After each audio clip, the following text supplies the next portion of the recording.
December মাস আসলে maybe কিছু কিছু পিরানির মতন কিছু কিছু মানুষেরও গোত্র দেওয়া শুরু হয়ে যায়।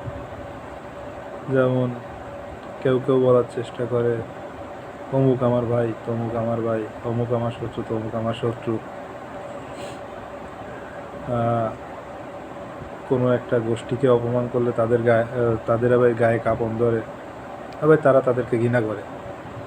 জিনিসটা ঠিকই তেমন হয়েছে। যেমন সেদিনকার 16 ডিসেম্বর উপলক্ষে বা বিজয় দিবস উপলক্ষে জগন্নাথ বিশ্ববিদ্যালয়ে যখন পাকিস্তানের পতাকা আঁকা হচ্ছে, তখন এক শ্রেণীর সাথে ছাত্র দলের সাথে বিশাল ঝামেলা শুরু হয়ে গেলো, মারামারি শুরু হলো দেখলাম।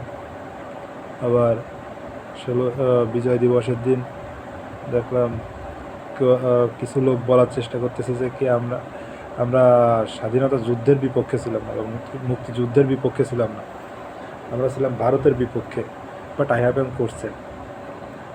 কোশ্চেনটা হচ্ছে কি ভারত বাংলাদেশের স্বাধীনতা যুদ্ধে কত তারিখ বা কোন দিন থেকে সরাসরি অংশগ্রহণ করে, বাংলাদেশের পক্ষ নেই। তারা প্রথম থেকে বাংলাদেশকে একটা সাপোর্ট দিচ্ছিল, যে ট্রেনিং দেওয়া, আর্মস দেওয়া, বাট তারা তো সরাসরি তো অংশ নেয় নাই।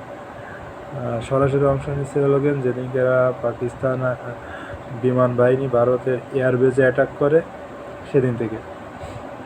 সেই দিনটা ছিল ওদের 6 ডিসেম্বর, সরি 3 ডিসেম্বর, বাংলাদেশ বিজয় অর্জন করার 13 দিন আগে।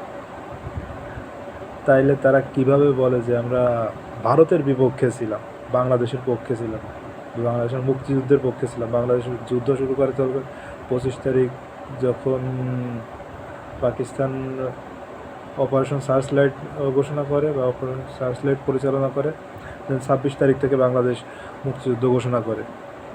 তাইলে কিভাবে জিনিসটা কেমন একটু হাস্যকর হয়ে গেল না, যে আমার জন্মের পরে আমার বাবার জন্ম,